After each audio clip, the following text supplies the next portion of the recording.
So if you will stand, we're going to read Matthew chapter 5, verses 3 to 12, and then we'll have Max come up. Matthew chapter 5, verses 3 to 12. Blessed are the poor in spirit, for theirs is the kingdom of heaven. Blessed are those who mourn, for they will be comforted. Blessed are the meek, for they will inherit the earth. Blessed are those who hunger and thirst for righteousness, for they will be filled. Blessed are the merciful, for they will be shown mercy. Blessed are the pure in heart, for they will see God. Blessed are the peacemakers, for they will be called the children of God. Blessed are those who are persecuted because of righteousness, for theirs is the kingdom of heaven. Blessed are you when people insult you, persecute you, and falsely say all kinds of evil against you because of me. Rejoice and be glad, because great is your reward in heaven. For in the same way they persecuted the prophets who were before you. God bless the reading of his word. Max, if you would come up. It's probably not always appropriate, but if you would give him a hand, encourage him. Excited to hear what you have to say. Thank you. Thank you. I wanted somebody to read the scripture so you get to hear some proper English. And on the way here, my daughter Sophia said, I can interpret for you. I heard you speak English, so maybe I should interpret. Just if you feel that way, it's hard for you to understand me. It's the same when I speak Ukrainian. So just and when you read the scripture with Pastor Dave, who thought it's going to be a difficult sermon?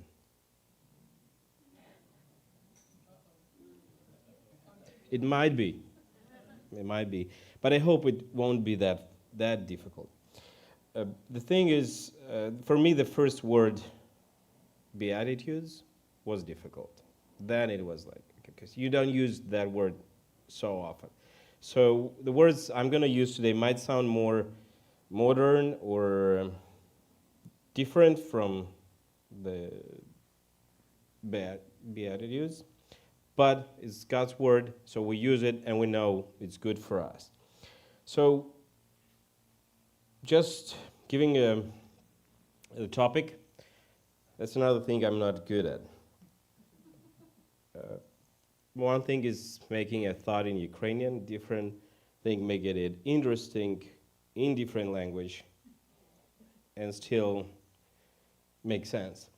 So have you ever, do you know the founding fathers of United States? Not personally, but you've heard of them. You know some phrases, you know some words, and sometimes I believe some of us would like to speak to them. Some of us might even want to ask, how are we doing? Or are we doing everything right? Somebody would just say, we're sorry. Somebody would say, yeah, you could have done a better job than we did, or other thing. But we cannot speak to them now. We have some founding fathers in Ukraine.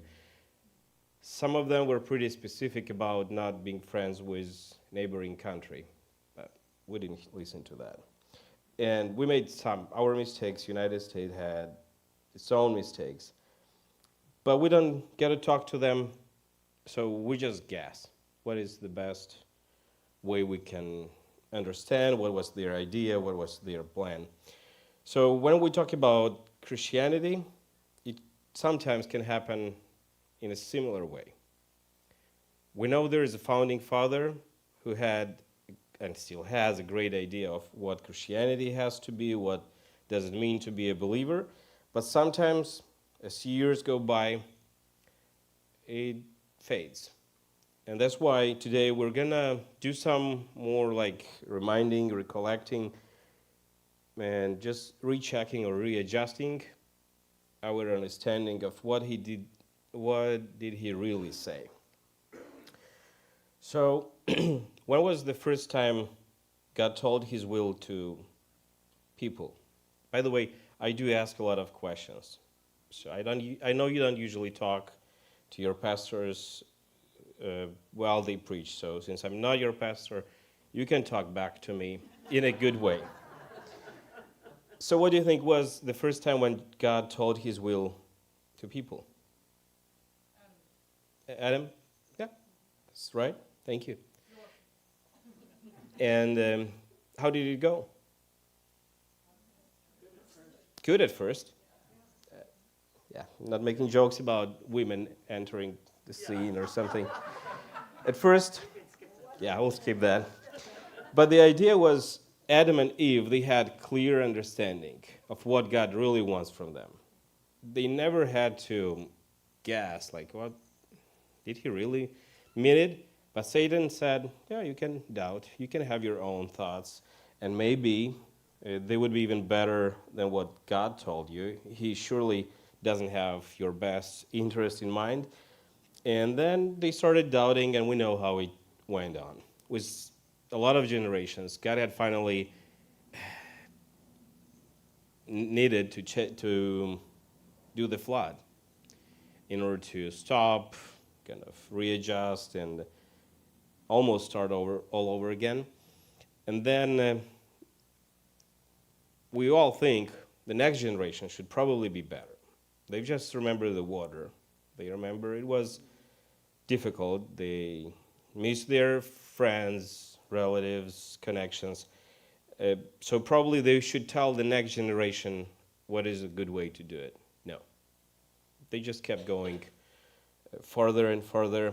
So when we hear the next big revelation of God's will, it was when we read about God giving the 10 Commandments. I'm not going to ask you to recite them because I can't help you with it. So we know how many were there. Good. Yeah. That's good enough. Because we'll get to a newer version of it later, and that would be easier. One of the last scriptures after God gave the commandments, where God said, I want to speak to you. I want to teach you so you know how to live. We find it in Exodus, and this is the reaction of people when they hear that God wants to tell them something. And they said to Moses, speak to us yourself, and we will listen, but do not have God speak to us, or we will die. Sounds really like God-fearing.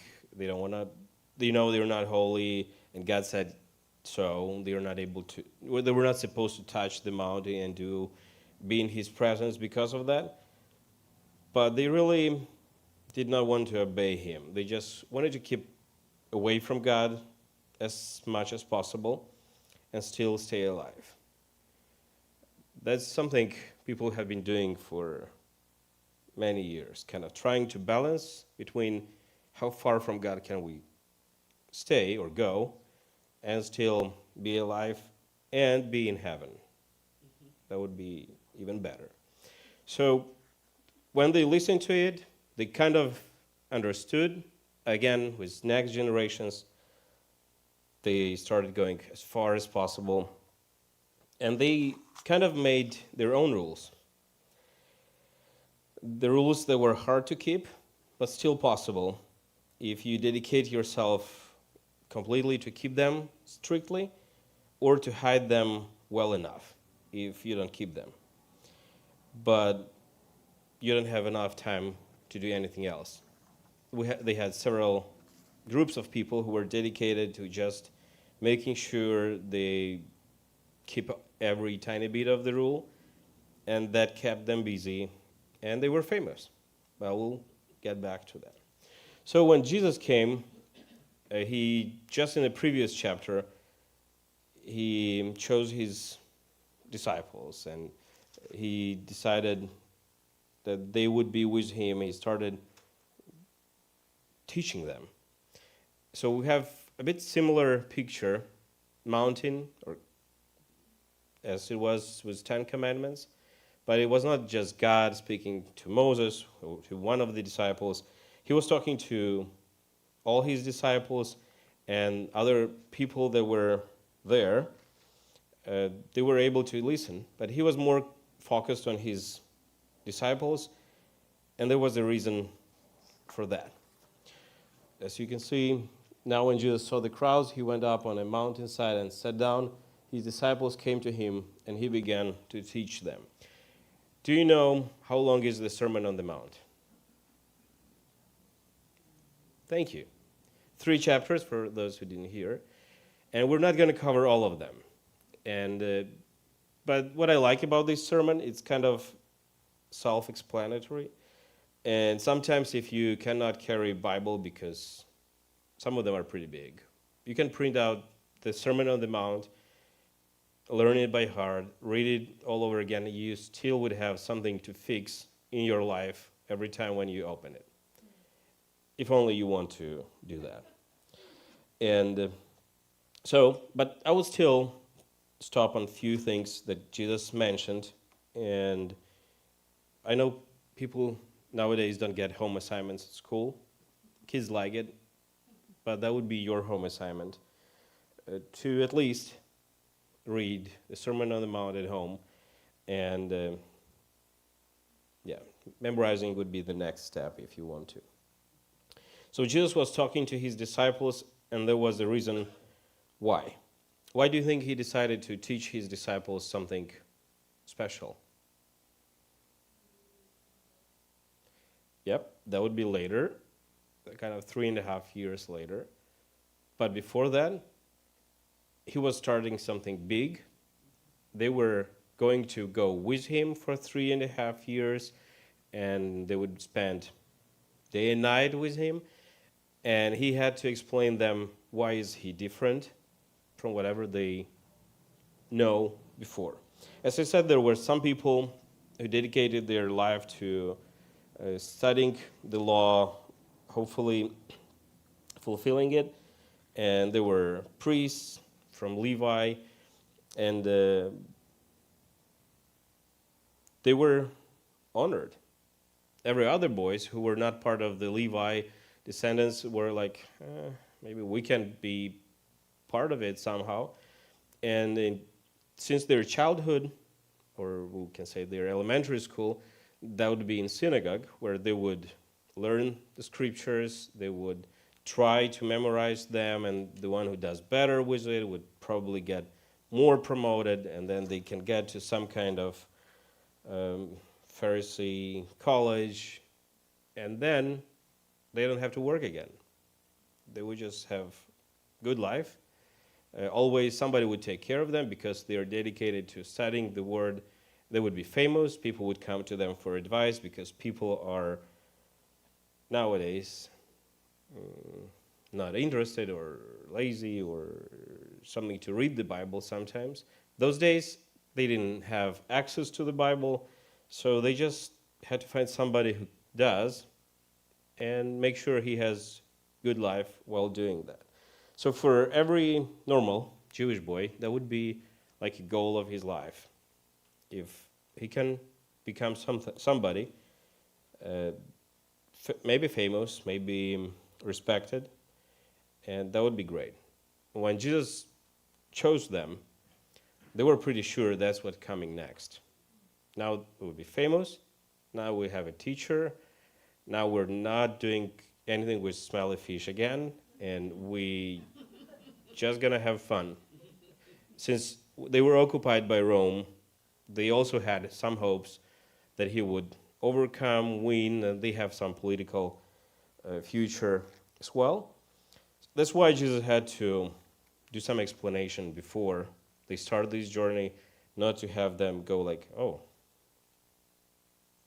we wish you have told us earlier.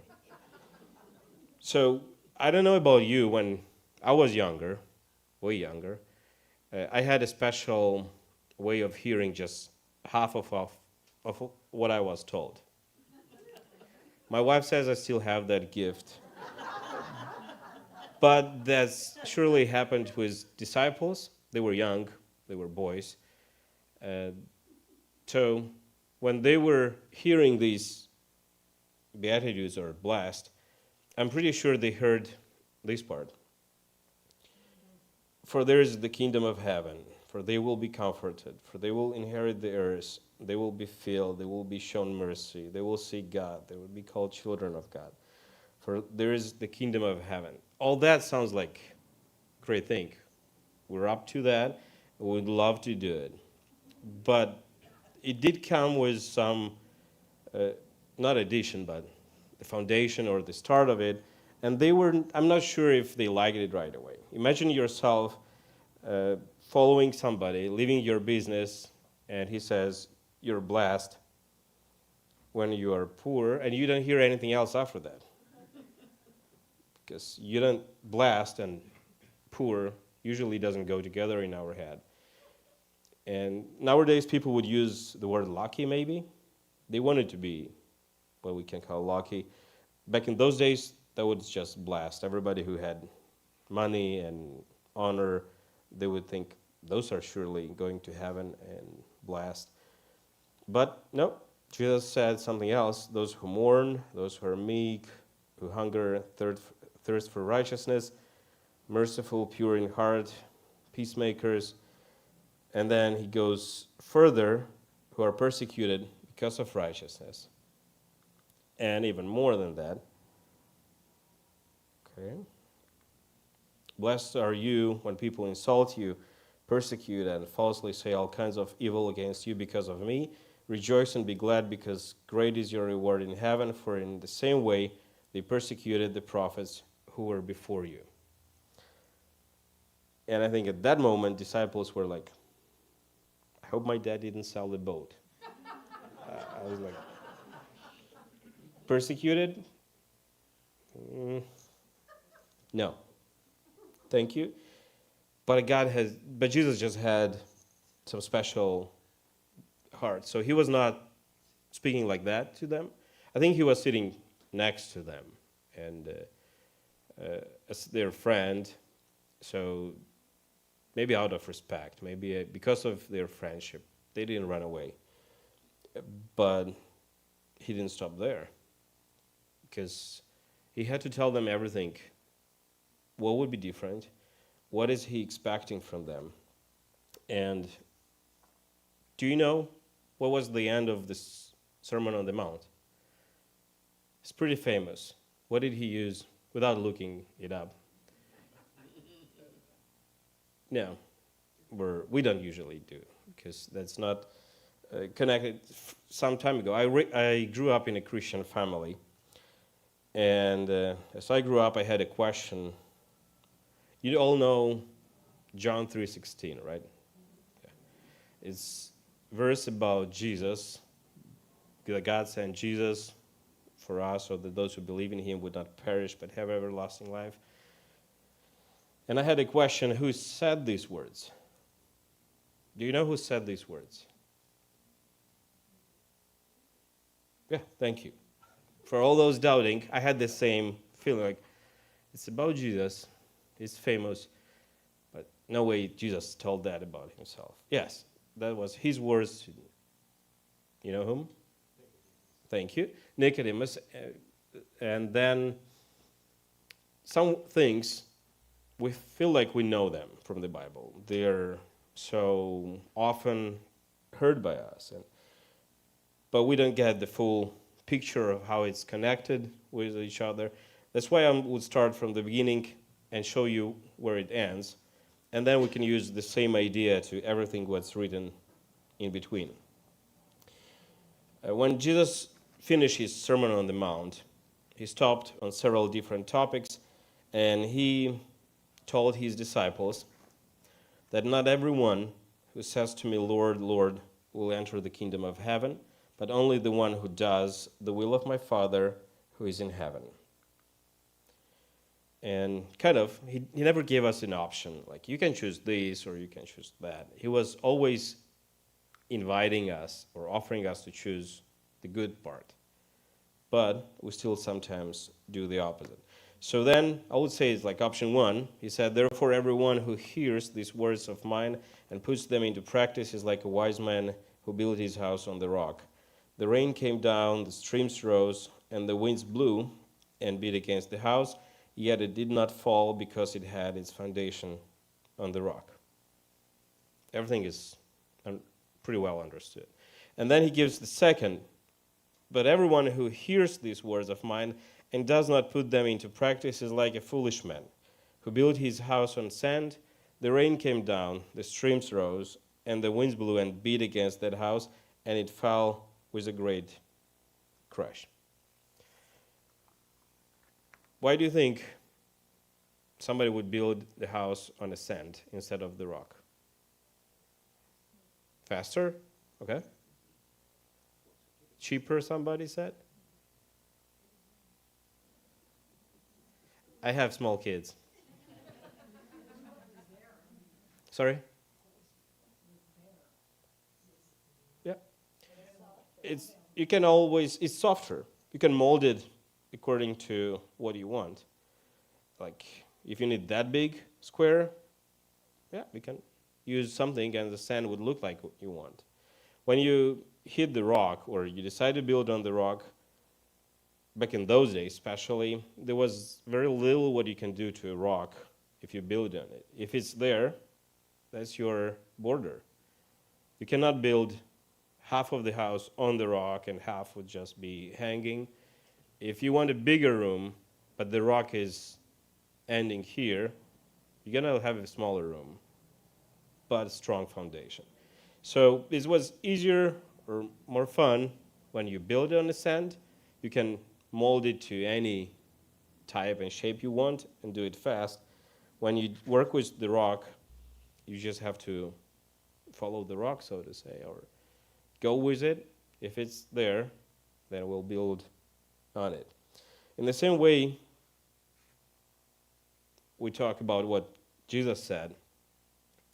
It's easier for us, or those people as well that lived in those days, they used to mold the law as much as they could. They readjusted, they added something, and they said, okay, this is old-fashioned, so we don't do this anymore. Or now it's better to say it or put it this way or do that. And they had some form of foundation. But it was, as Jesus showed these two examples, if we build on something else, not what he said, it can be fun as we go. It can be easy. It can be huge if you want to expand your limits or borders. But then, at the end, it falls with a big crash. And everybody around would be watching it and say, somebody was not smart. When they were building it or had fun, everybody was jealous. This guy or this girl is not working hard. They have good time. They seem to have better life than we do.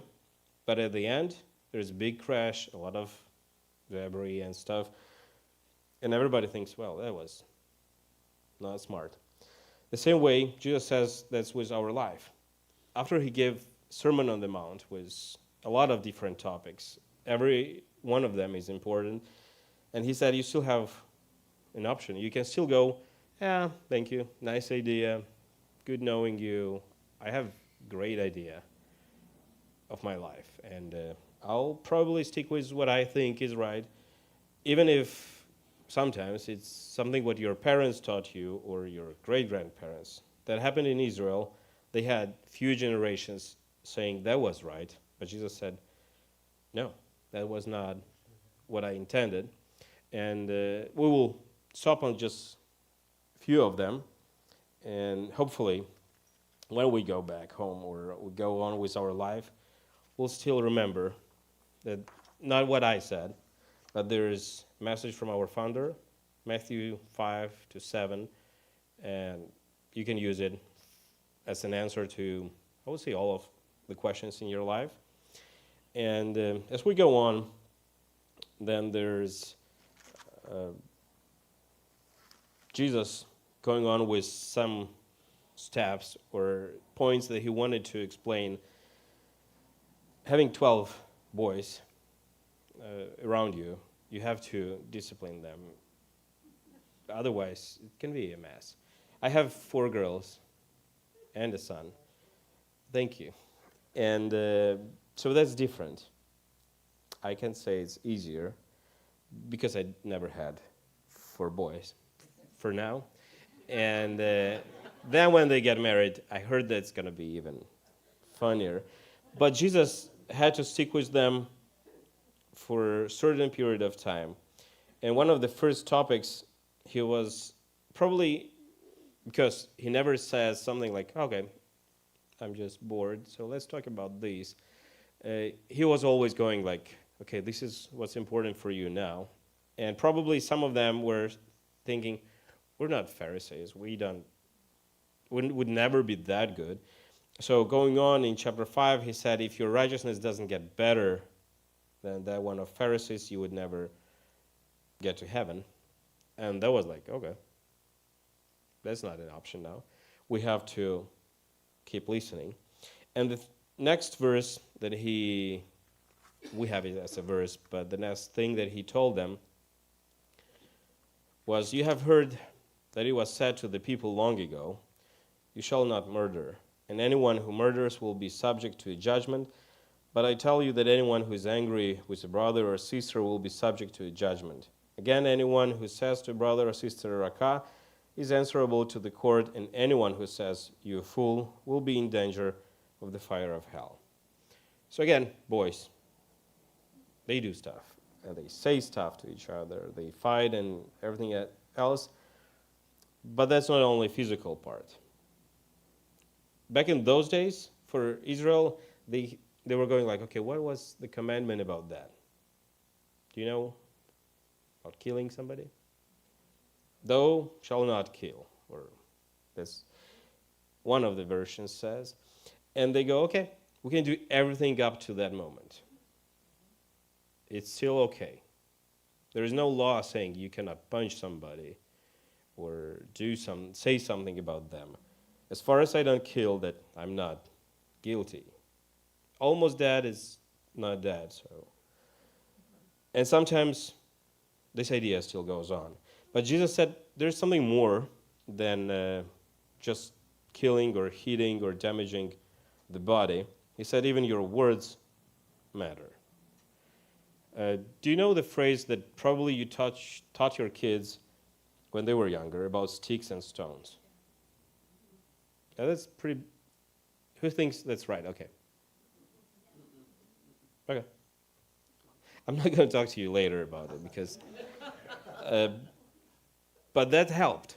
When we raise kids and somebody is saying bad words about them, and we're not supposed to go punish somebody's kids, so we tell our kids, sticks and stones may break my bones, but words can never hurt me. It kind of works in school, but it doesn't work as you grow older. You get to understand that, words can hurt, and sometimes that cannot be fixed with braces or something else. And Jesus said that's important when you say something about people, like the word rakah, which we never use to somebody else, right? Or somebody very biblically based would use that word trying to describe a person.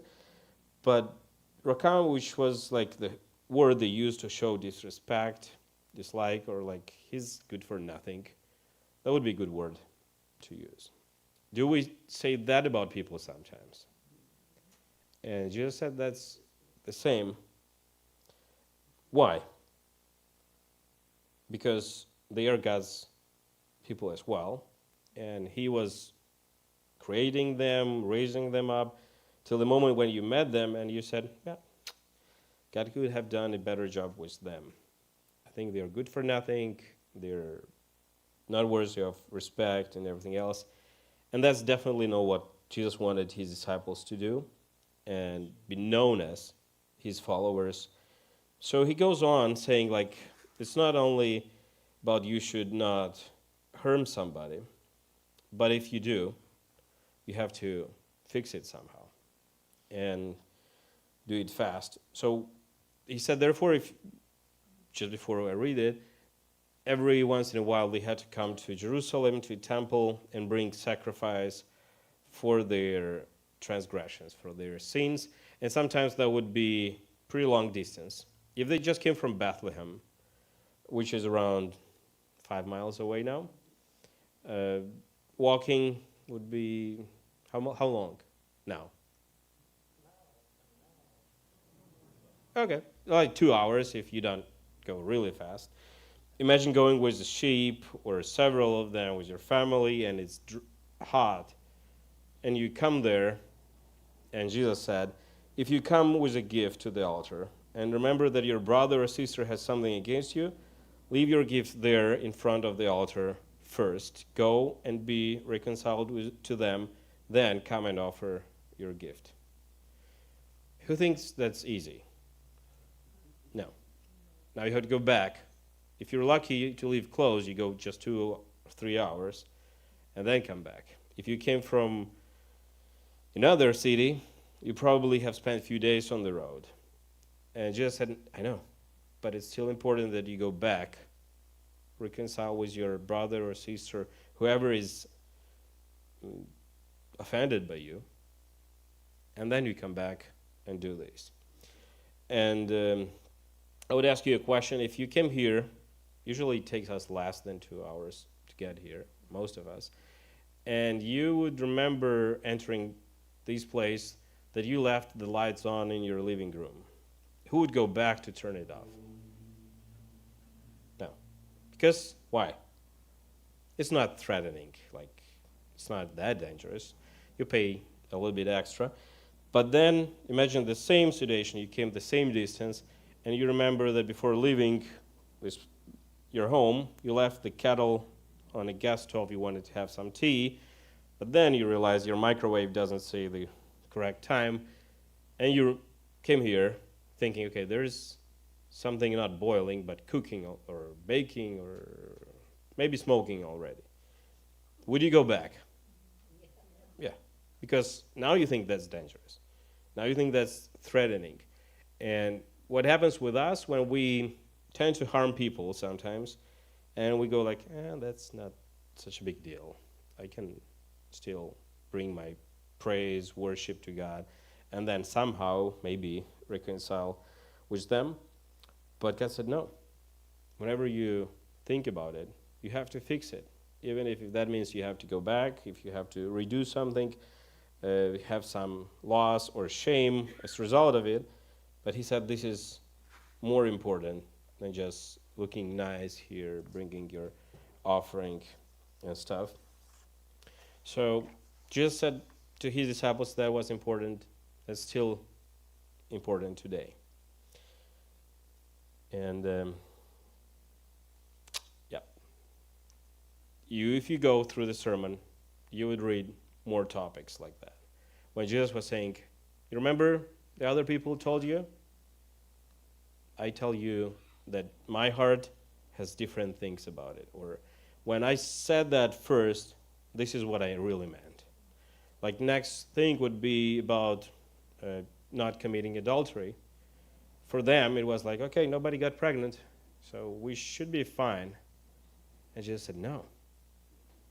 You have your wife, your husband, not yet, and he's still coming or she's still coming to become your wife or husband in different occasion. So it was different people. And then he said, this is the only thing it can go. And back in those days when they were closed differently, the climate was different, and no internet, nothing like that, it was still possible for them to sin. And Jesus said, you heard it was said, you shall not commit adultery, but I tell you that anyone who looks at a woman lustfully has already committed adultery with her in his heart. Back in those days, it was not easy to see somebody half-dressed. Nowadays, you can see that more often than you can see your own reflection. And you don't have as many your own pictures available as you have really accessible pictures of other people who forgot to dress or just think that's how it should be. And we get used to it and go like, yeah, let's just keep scrolling or whatever. No. Jesus said, if you want to be my disciple, that's not what you're doing. If you're lusting in your mind, if it's a person next to you or somebody on the screen, it's still sin, and that's not what his disciples should be known about. And as life goes on, we can go back to these verses every time you have the temptation, even though it's difficult, even though it seems to be old-fashioned. But Jesus said, this is not your wife. This is not your husband. You should be faithful to my daughter, to my son, that I have prepared for you, or that I have already given you, and I would hold you accountable for that. So I was just going to stop here, I guess. That would be it for today. Just try to read it through and check your life. Sometimes our traditional thinking, or now it became a traditional, can be different, or you will find out it's different from what Jesus said. And may God help you readjust it. Because the idea is still the same as Jesus told his disciples. If you build on your own ideas or on your own thoughts, traditions, it can be fun for a while. It can be easy, modern and stuff, but it's going to be a big crash in the end. May the Lord help us and protect us from making decisions like that. Amen.